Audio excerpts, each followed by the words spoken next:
Good morning, good morning, good morning, good morning. Let's go.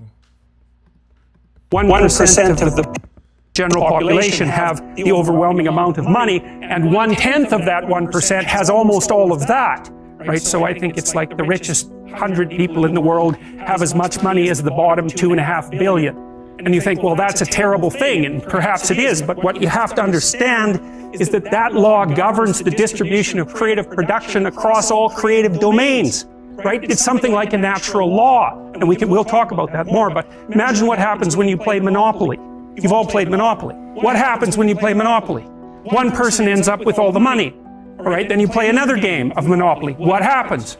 One person ends up with all the money. It's actually the inevitable consequence of multiple trades that are conducted randomly. So if you take 1,000 people and you get them to play a trading game, you each give them $100, say, or $10, and they have to trade with another person by flipping a coin. I win the coin toss, you give me $1, you win, I give you $1. If we all play that long enough, one person will end up with all the money and everyone else will end up with zero. So it's a deeply built feature of systems of creative production, and no one really knows what to do about it, because of course the danger is that all the resources get funneled to a tiny minority of people at the top, and a huge section of the population stacks up at zero. But to blame that on the oppressive nature of a given system is to radically underestimate the complexity of the problem. No one actually knows how to effectively shovel resources from the minority that controls almost everything to the majority that has almost nothing in any consistent way, because as you shovel money down, it tends to move right back up, and it's a big problem. But the thing you want to understand about that 1% issue that you always hear about is that it applies in every single realm where there's difference in creative production. Every realm. Doesn't matter. Number of records produced, number of records sold, number of compositions written. So here's an example. 5 composers produce the music that occupies 50% of the classical repertoire, right? Bach, Beethoven, Brahms, Tchaikovsky, Mozart. That's right, those 5. So that's another example of this Price's law of scaling. It applies to all sorts of things, like number of hockey goals scored is also distributed this way. Size of cities follows the same distribution. So, you know, people talk about all the time about how unfair it is that 1% of the population has the vast amount of the money, and 1% of the 1% has most of that money, and 1% of the 1% of the 1% has most of that money. But it's an inevitable conclusion of iterated trading games, and we don't know how to fight it. We don't know how to take from the people who have and move it to the bottom without it instantly moving back up to the top. Different people maybe, but still back up to the top. Because even the 1% churns a lot. Like I think you have a 10% chance, if I remember correctly, you have a 10% chance of being in the top 1% for at least 1 year of your life, and a 40% chance of being in the top 10% for at least 1 year in your life. That's in Canada and the US. It's less so in Europe. So there's a fair bit of churning at the top end. It's not the same people all the time who have the money, but it is a tiny fraction of the people all the time who have all the money.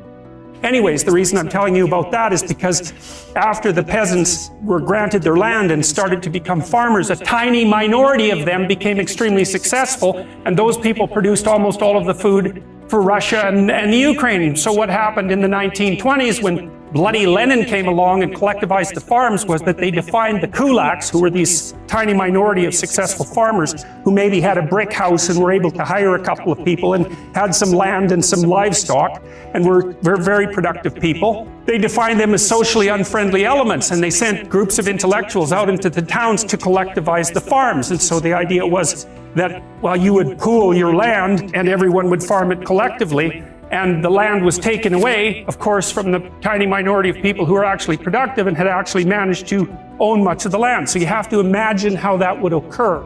Okay, so it's in the 1920s, it's after World War I, Russia's in pretty bad shape, the villages are full of brutalized men who have post-traumatic stress disorder, and lots of people who are not doing well at all, and the bloody intellectuals come into the town and they say, you know those successful farmers up the street that you've always been pretty jealous about in your useless manner? Well, they're actually pigs and demons who are stealing from you, so why don't you come out, we'll form a nice little mob and we'll take everything they've got. And that's exactly what happened, and all those people were killed or raped or set off to Siberia in the middle of the bloody winter where there wasn't even anywhere for them to live or anything for them to eat, so they all died. And then the consequence of that was a few years later, 6 million people starved to death in the Ukraine. So the Soviets really implemented and perfected the idea of class and ethnicity-based guilt. And it's a very bad road to walk down, and it's something that we're very much engaged in at the moment, because there's discussion everywhere in North America now about the idea of, well, race-predicated guilt, for example, and ethnic-predicated guilt. It's a very bad idea to classify an entire group of people as guilty of anything based on their group membership. If you're accustomed to keeping things in the fog in general, you're going to keep yourself in the fog with regards to your investments. Because in some sense, everything you do is an investment. I mean, some of it's quantified in monetary terms, but you're always investing in one manner or another. And so I think if your character has been disrupted by your persistent attempts to deceive yourself about the nature of reality, you're going to be a financial train wreck. And I mean, I've certainly seen that in my clinical practice. I've seen people burn through amounts of money that you wouldn't think someone could burn through in that short a period of time, because of self-deceptive blindness. If you have a high IQ and you're conscientious, which is another trait, then you're more likely to be financially successful, say, by the time you're in middle age. And so that looks like two temperamental traits whose presence enables you to beat randomness over time.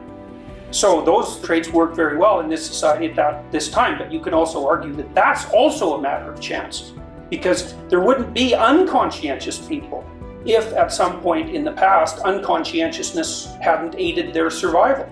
So what constitutes beating a system depends on the parameters that you put around the system. And you can think the same thing about, well, look at how successful he is. Okay, you mean financially. All right, so then, well, how's his health? How's his marriage? How are his relationships with his children? What price did he pay for his wealth? Like as you add dimensions of evaluation, whether that particular person won or lost might not be so self-evident.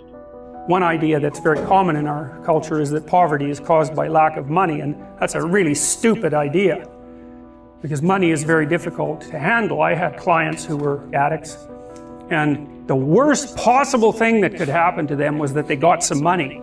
They're just done. First of all, they were hanging around with people who were little on the sociopathic side, and so especially if they weren't that bright and couldn't defend themselves very well, as soon as they got money, well, it was off to the bar with all the friends. And one guy I remember in particular, every time he got his disability check, he was gone for 5 days. You usually found him in a ditch, because he'd just go to the bar, spend every cent he had on alcohol, and wake up in a ditch, 3/4 dead, eventually completely.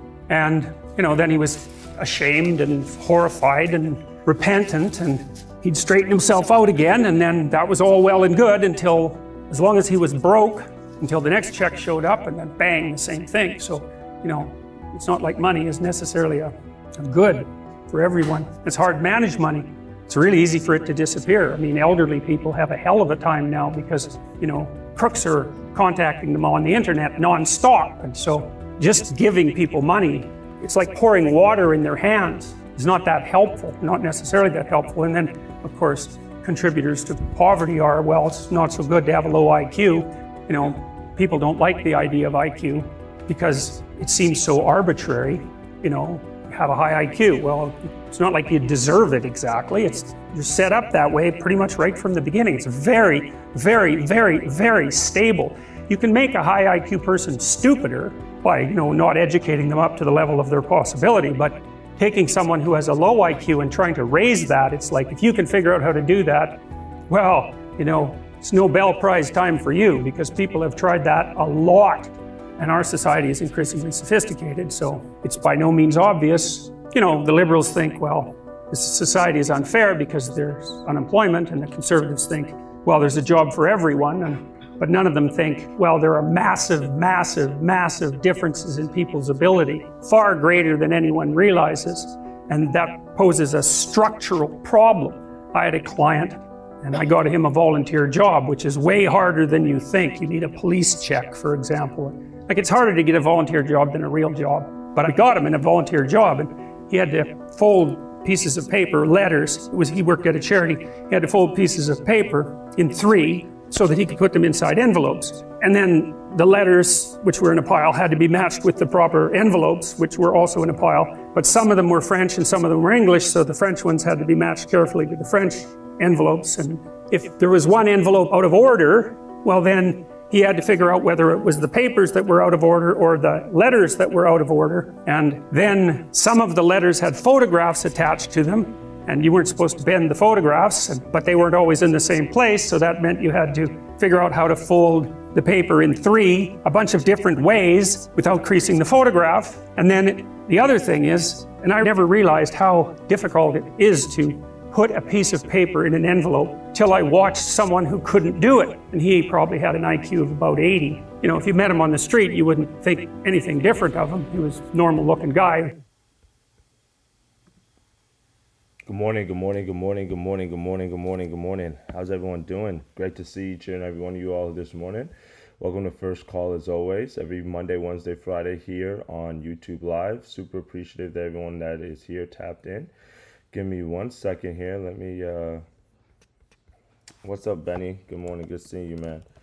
So this morning we are wrapping up our conversation of the psychology of money. And the reason why I played that clip earlier is because it comes from Jordan Peterson, and he was talking about how investing, it's different for all of us, right? And it's different based on our unique abilities in order to create money and wealth. But guess what? We all have the ability to create money. I think that's one of the biggest takeaways that we got from this book, The Psychology of Money, that we all have the ability to create wealth for ourselves, right? It just comes in different shapes and sizes and different forms.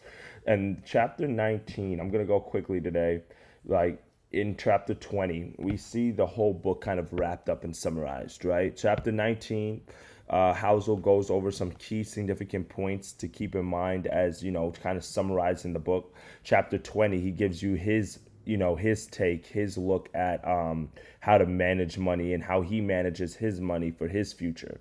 And I think it's important that he says something in chapter 19 that we all keep in our mind, right? And he gives the example of the gentleman, I think his name was Clarence Hughes, right? Clarence Hughes, he went to the doctor for a dentist appointment, and then ended up dying a week or two later, right, after this dental surgery that he had because of a toothache. But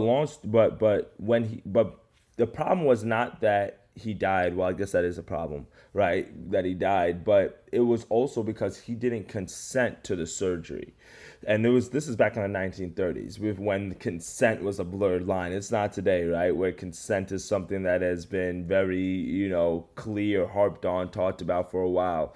So when we're talking, Clarence, the reason why it was such a big deal, because his wife, basically sued the doctors and saying if Clarence had known that basically the complications that was involved with the surgery, if he was asked permission to take this surgery, he would never have done it. And this was a landmark case that kind of led to where we are today in terms of rules when it comes down to consent and things like that. But it brings us to a good point. Back in the 1930s, it was an assumption that doctors made that every patient wanted to be cured, number one, and two, that there's a universal way to cure them. So they didn't care that if somebody gave consent or not, because they thought that if you were in pain, if you were hurting, they wanted to be cured, right? And then two, they thought there was a universal way to cure every patient. Well, now in 2023, we've learned that one, not every patient wants to be cured, so you have to get the consent, right? But two, the way to cure every person is a little bit different. And I think that's important for us to understand when we apply it to our financial life, not just our physical health, but our financial health. Because why? One, not every person cares to be cured. Not every person cares to be rich. Not everybody cares to come out of poverty. Not everybody cares to get out their own situation. Not everybody cares to get out their own way. Not everybody cares, in all honesty. Some people really have no desire to have lots amounts of money. Some people don't care to be able to fly private or have millions of dollars or, have a penthouse. Like, some people don't care about the material things. Some people don't care about doing the work and try to figure out ways to create income or additional ways for themselves, right? That's just being honest. On the other side, right? In these doctors back in the 1930s, not only did they think that everybody cared to be cured, but they also thought there was a universal way to cure them. And we've learned several times, not only in this book, but also throughout different first call sessions that we have, is that there's more than one way to skin a cat, right? And there's not a universal way to cure your current situation. There's not a universal way to get to wealth, right? Like Jordan Peterson just said in that video that I played, everybody's abilities are different. So if everybody's abilities are different, if everybody's starting point is different, then there's not going to be the same way for all of us. My path might not be your path. Your path might not be your sister's or brother's path. Your path might not be somebody else's path. It might not be your children's path. So it's important that we understand that as we're trying to create wealth for our future, and we're trying to help others come on this journey with us, we need to understand first, is it this something that they really desire? Is this something that they really want? Because, and truthfully, a lot of people say that they want this. They want certain amounts of money. They want certain income. They want a certain lifestyle. They want a certain future. But in all seriousness, they really don't. And the reason why they don't really want it, and it's not because I'm questioning if they want it, it's because the work behind it would show it. And a lot of people don't have the work behind it. So that means they really don't want it, right? And two, there's not a universal way. Like that, their way might not be my way. So the advice that I even give some of you all, or the lessons and principles that I teach in here, might not apply to you exactly where you are right now in your situation. And it's important that when you are starting to study wealth habits and creating income for yourself and just getting to that next level, that you understand that at the end of the day, you can attend every seminar, you can attend all the pre-market preps, all the first calls, all the classes, you can join all the Discord groups, you can pay for all the mentorships. Somebody cannot tell you what to do with your money. Why? Because you have to want to be able to do it with your, like, you have to be able to implement it. You have to be able to execute it. You're going to have to be able to want a piece, a portion of whatever they're doing, like whatever they're telling you, you're going to have to want to do it. Because at the end of the day, right? Like at the end, it just comes down to you. And that's just something that we have to keep on the forefront of our minds, that you can invest in everything, but if you really don't want it, then it won't come to fruition, right? And but through this book, even though that we understood that there's not one size fits all for everybody, one thing that we did realize and learn about is that there are universal truths when it comes to money, that even if people come to different conclusions about how they want to apply these truths to their own finances. So, like I always say, the stock market might not be for you, real estate might not be for you, entrepreneurship might not be for you, right? 401k might not be for you, whatever might not be for you, but investing has to be for you. So it doesn't matter what path you take, just as long as you're investing. So Housel gives us in this chapter 19, I'm going to go over these really briefly today, some of the things that we need to keep in place in our mind when we are now starting on our investing and wealth journey, that is just a financial principle, that is just a tip that you need to implement in your own structure, in your own life, and tailor it to your specific plan, where you are right now and where you're trying to go, right? The first thing he says is get out of your way to find humility when things are going right, and forgiveness/compassion when things are going wrong. That's important, right? Because at the end of the day, when you're making a lot of money and things are going well for you, it's easier to start being boastful. It's starting to getting bradful. It's starting to have a big head. I was talking about this to somebody the other day in their sports betting journey, and I was like, "You've been winning recently, right?" And he was like, "Yeah, man, I've been killing it, da da da da." And then I was just like, "All right," but then he hit a cold streak. So he was hot for a few weeks, and then he hit a massive cold streak. And I asked him in this cold streak, right, because he was trying to get over it, and I spoke about this, I think, in my YouTube video that I just dropped this past week, was a lot of people, where they go wrong is they don't only get into a hot streak and start killing the game, right? But what they also do is they start sizing up their bets. They start putting more on each play. Why? Because they start getting a bigger head. They start thinking they're going to always win. They're going to think they're always undefeated, or they can't lose. There's nothing wrong with having confidence, but you have to understand when things are going right, it's important to find a way to be humble in those situations. And then when things are going wrong, to have forgiveness and compassion. Because if you don't have forgiveness and compassion, if you beat yourself up, if you're always knocking on yourself, then guess what's going to happen? You're going to give up. right? If you don't forgive somebody, then that means that pain is still lingering. It means it's still festering. So therefore, that means you're still bitter. If you lost money on an investment, how are you going to move forward if you don't forgive yourself, or if you don't have, if you're not compassionate about the situation, or try to find a way to move past it and move forward? That's what we have to do. So it's important that in our journey that it's never as bad as it looks, because at the end of the day, guys, the world is big, it's complex. So we understood in this book that luck is on one side of the spectrum and risk is on one side of the spectrum. They're both parts of the game. And when you're going to take an investing pursuit, you have to be open to the fact that one thing is going to happen or other thing is going to happen. You're going to get lucky on one side, or you're going to take risk on the other side, which might not work out in your favor. But that should not stop you from keeping moving forward, because you're going to have humility in the good times, which is going to keep your mind level and is going to keep you right here instead of being puffed up here. And then you're going to have forgiveness when things go wrong when you're down here. That's going to now allow you to start elevating, right? We understood in this book that we need to have less ego and more wealth. And that's important. Less ego, more wealth. And Housel says that saving money is the gap between your ego and your income. And wealth is what you don't see. So for us, it's not about showing off. It's not about doing certain things, having the cars, or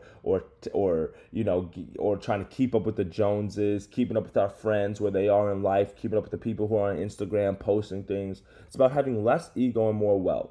Because ego allows you to buy the things that allow people to see what you're doing, allow you to see where you are in life. And there's nothing wrong if you have that, but also at the same time, that's not what we're trying to build. We're trying to build wealth. We're not trying to build necessarily attention in this book. Wealth is what you can't see. Wealth is grown over time. Wealth is compounded over a period of growth stages. So because of that, understand that you can't hear a tree grow.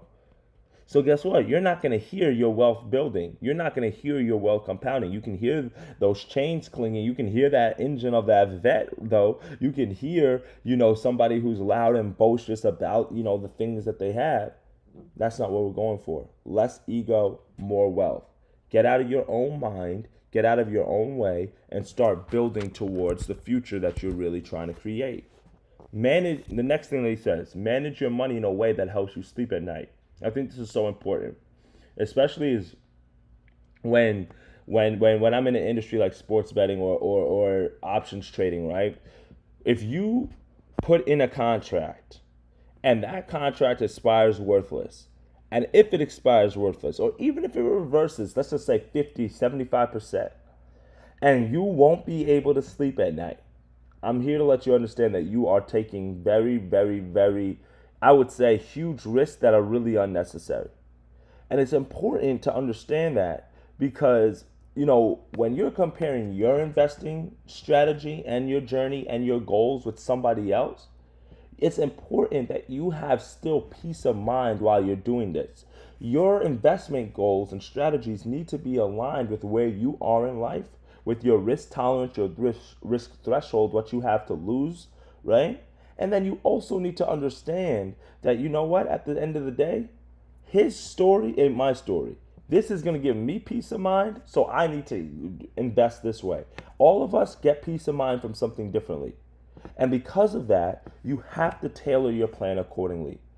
And if you can't manage your money in a way where you feel like your back is against the wall, your heart's racing, you're staying up late at night because you got bills that are due, that you took an unnecessary risk and you got to pay for something, or the Pied Pipers come in, that's gambling. And we're not here to gamble. We're here to invest, right? And there's a difference, what he says here, from saying you should aim to earn the highest returns or save a specific percentage of your income. Some people won't sleep well unless they're earning the highest returns. Others will only get a good rest if they're conservatively invested. To each their own. But the foundation of, does this help me sleep at night, is the best universal guidepost for all financial decisions. And that's it.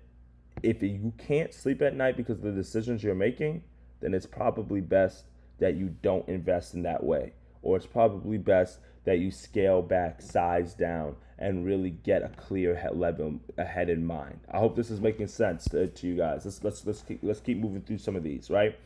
If you want to be as an investor, the single most powerful thing you can do is increase your time horizon. Wealth equals time. Wealth equals time. If you want to make money quick, you give yourself the potential to lose money quick. But if you want to guarantee yourself that you're going to have income, if you want to guarantee yourself that you're going to be wealthy, increase your time horizon, right? And it's not a way to promote procrastination. That's not a way to promote putting off until tomorrow what you can do today. It's not a way for you to promote pushing things out into the future, but it's a way for you to understand that the wealth that you're trying to create, the life that you want to have, might not happen right now today. But if you stay consistent, if you keep putting towards it, if you keep building, stacking time after time, then guess what's going to happen? You're going to get to the goal. So increase the time horizon, and I promise you that you can start laying out the frameworks and the groundwork to start getting to where you want to get to, as long as you're taking action. Don't increase the time horizon with no action, but can increase the time horizon and increase the consistency as well. Build that consistency, build that stamina, and you'll be all right. Become okay with a lot of things going wrong. You can be wrong half the time and still make a fortune. It's okay.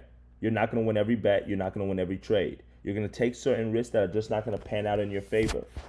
It's the way of life.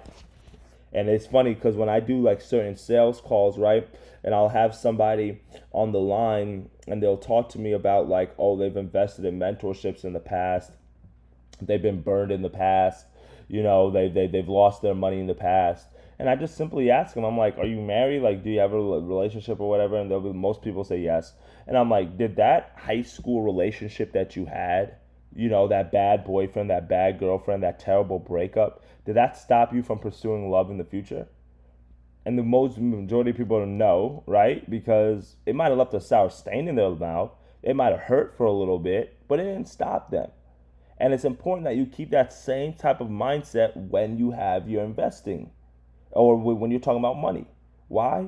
Because if you're willing to give love another shot, you're willing to give another relationship another shot. I'm not saying that you were as eager to invest or to go into that relationship. I'm not saying that it was, that it didn't take some convincing or that person didn't have to work hard to get you, whatever.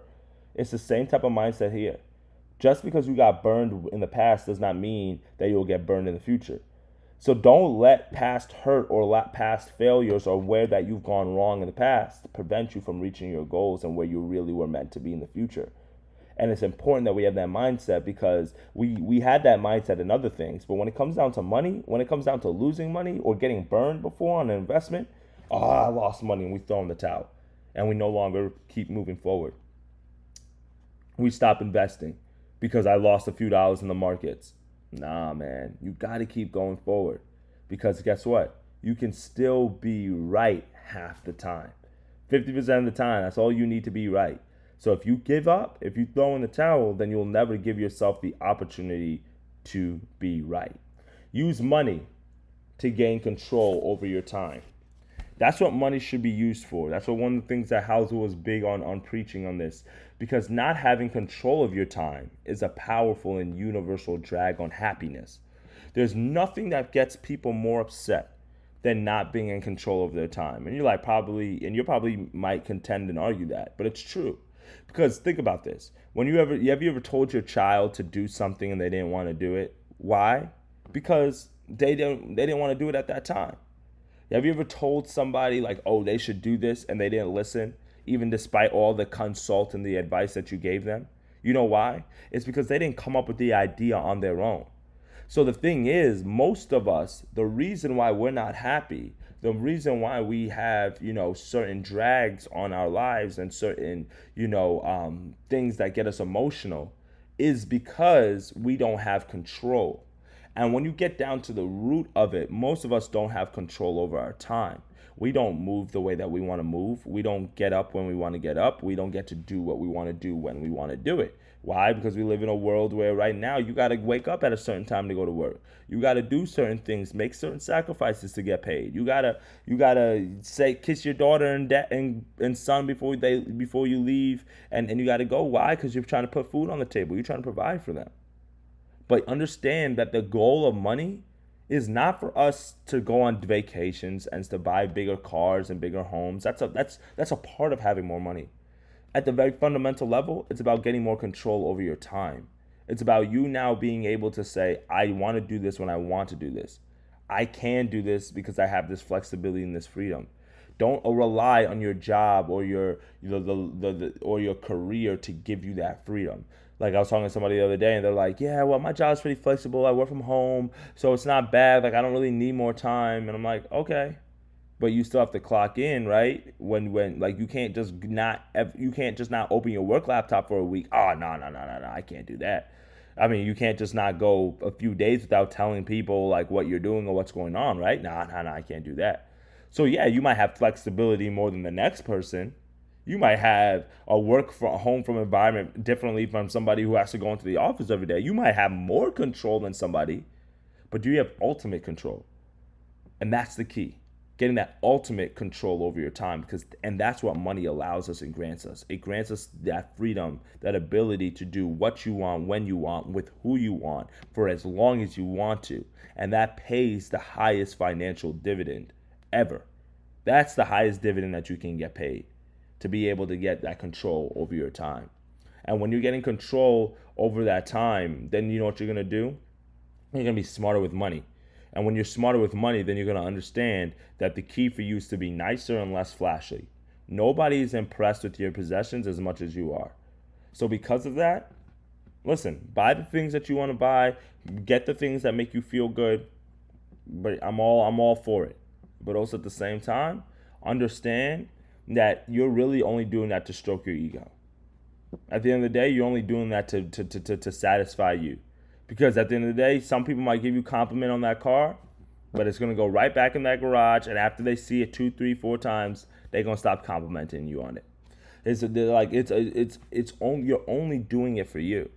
So if you're doing certain things with your money for status symbols, to keep up with the Joneses, to get noticed, to get recognized, to get seen, understand that's only going to impress people for but so long. So, like I mentioned before, if you don't have that control over your time, what's more impressive? Being able to do what you want, when you want, how you want to, or being able to get compliments on that Gucci bag or that YSL shoes? You make that decision. But understanding that for you, less is more.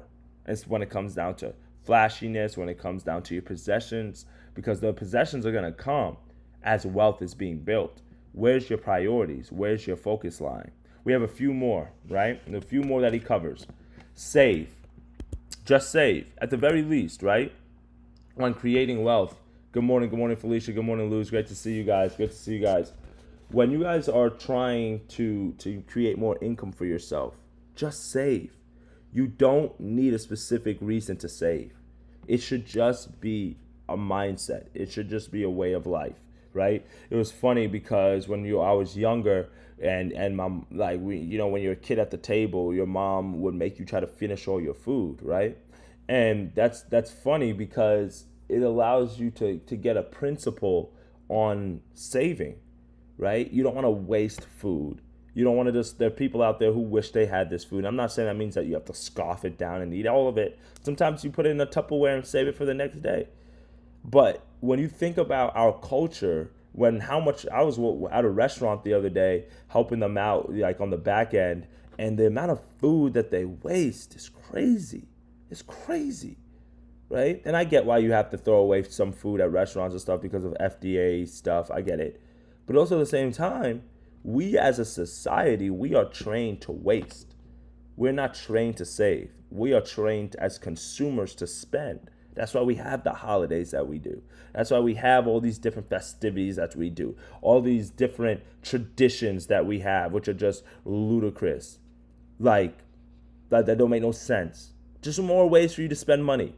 Just more ways. And don't get me wrong. Cool, have a baby shower. Have the push present. Like I was watching on Instagram the other day, a push present is this new trend, like where men are buying their wives gifts for pushing out the baby. Listen, cool. But at the end of the day, if you don't have that extra income to do that, don't keep up with some of this stuff. At the end of the day, just save. Just put money aside, because that is going to be the one for sure way that you're going to generate wealth. And I'm not saying save it and just keep it in a bank account. Save it and put it to work. Take some money out and just and add it to your Robinhood, add it to your TD Ameritrade, add it to your real estate fund, add it to your entrepreneur fund, right? Have your rainy day fund, and then after that, just start putting money away to start building towards the future. This is the biggest one, right? Define the cost of success and be ready to pay for it, because nothing worthwhile is free. And remember that most financial costs don't have a visible price tag. So you're going to have to define the cost of your success. You're going to have to know that your starting point is different than the starting point from somebody on the Upper East Side, or who's got, a daddy who's a doctor who's going to give them a bunch of money or whatever, right? Define the cost of the success that you want to seek, the work that you're going to have to put in, the life that you want to accomplish, and be ready to pay for it. That means that you might have to save more than the next person. That means that you might not be able to eat out as much as somebody else. That means that you might have to sacrifice a few things, but be ready to pay the price. Pay the price now so you can pay any price later. But when you look at your plan, then you'll be able to say, okay, this is what I need to do to become successful. This is what I need to do to get to where I'm trying to get to. And when you're looking at it that way, then you're going to understand that you have room for error, right? You're not going to make everything right, but you're going to try to avoid the extreme ends of financial hardships and financial decisions. So that means that you're not going to start reaching for the stars and trying to put all your eggs in one basket and trying to hit home runs on every trade. Like, it's not going to work like that. You're going to define the cost that it's going to take for you to get successful. And then when you're defining that cost, put time in there. Like, all right, I'm going to be a millionaire by 30, right? But it's going to require me to do X, Y, and Z for me to get there. I'm going to have assets by 35, but it's going to take this to get there. I'm going to be here by 40, 50. Man, put time on these things and understand that you have room to grow, you have room for error, but be ready to pay that price in order for you to get there. And over time, I promise you that if you have that mindset, if you have that plan, if you have that consistency, that discipline, that drive, that push, it's going to happen. It's going to work for you. And the last thing that he says, define the game that you're playing. Make sure your actions are not being influenced by people who are playing a different game. My game as an entrepreneur is going to be different than your game as a 9-to-5er. Just different. Why? Because the way that we make money is different. My game as a stock market investor is going to be different as your game as a real estate investor. Just a different game. My game as a long-term stock market investor is going to be different than your game as a short-term options trader. Same market, different game. Important that we take advice from people playing the same games as we are, because you can't implement a different strategy if it's not applying to what it is that you're trying to accomplish and achieve. Different time horizons, different goals, different games, even in the same marketplace, will mean different actions, different things that we have to do. And the last thing is respect the mess. Smart, informed, and reasonable people can disagree in finance because people have vastly different goals and desires. There's no single right answer, just the answer that works for you. Now, he tells you what works for him. We're not going to break down what he said that works for him. He basically just gives a strategy that he talks about, that independence is his financial goal. Independence to Morgan doesn't mean that he's necessarily stopping from working. It means that he'll do the work like when he wants to, how he likes to, with people that he likes to work with, at times that he wants to, as long as he wants to. That's for me. I don't really have a desire to stop working, right? Some people have the desire to be like, oh, I'm making money on the beach, I'm not working. Like, I don't really have a desire to not work. I think working is a very crucial part of life and an instrumental part of just development and being a better person. But I want to work out. I want to work with people I want to work with, right? I want to work when I want to work. I want to work how I want to work. I want to work as long as I want to work. If I don't want to work today, I don't want to work. That's a part of independence. That's a part of freedom. And achieving some level of independence is mostly a matter of keeping your expectations in check and living below your means. independence at any income level is driven by your savings rate. So for me, it's about, okay, independence is about managing my expectations. That's why I know there's certain things that I can't do being an entrepreneur just because I don't have certain luxuries or certain flexibilities as some other people might have. But that's okay. I keep my expectations in check. And then living below your means, that's something I've always tried to implement and do, but that might not be your thing. Some people, like if you where you live is a haven and that's your sanctuary, cool. Live in a safe neighborhood, live in a nice community, live in the apartments with all the amenities. If that's what gives you peace of mind. If remember Housel said what lets you sleep calm at night, right? But also at the same time, if you're gonna take advantage of that there, you're gonna have to make maybe a sacrifice somewhere else, depending on what you're trying to have financially. For me, this is the first time I've had like a housemate in over 7 years. I've been living by myself since I was like 19, right? But this is the first time. Last year was when I moved to Atlanta. Was the first time that I actually was living with somebody in the same house, and it's not been bad. It's you have to readjust, but it's okay. Why? Because I'm willing to make a certain sacrifice to get to the certain goal that I want to live. I have no. I'm never home really that much anyway, and I'm really just home to sleep. So it doesn't matter to me that there might be somebody in the upstairs bedroom or in another bedroom. It's not a big deal to me as long as they're clean, right? But that's the sacrifice I'm willing to make to get to where I'm trying to get to. What's the sacrifice you're willing to make? What's something that you've been doing for so long, but really it's just something that's inside of your mind that you were justifying that you really didn't need to? That's the decision you have to make, right? But for us, the goals that we're trying to accomplish and achieve, the strategies, right, that we are investing in, that has the highest odds of success, are going to be the things that are going to help us reach those goals. Find the strategy that has the highest odds of success for where you are right now, for where you're trying to get to. So this way you can successfully meet your goals. That means going out and getting that new job, go out and get that new job. If that means picking up a secondary job, that means picking up a secondary job. If it means picking up a high income skill, that means picking up a high income skill. If that means investing in knowledge and information and resources, so this way you can be better, then become better. But find the strategy that's going to work, that's going to now allow you to have the highest odds of successfully meeting your goals. I have invested in myself I go to sales seminars as a salesperson, right? Why? Because that's going to give me the highest odds of success as an entrepreneur. No entrepreneur can be an entrepreneur if he doesn't know how to close, if he doesn't know how to sell.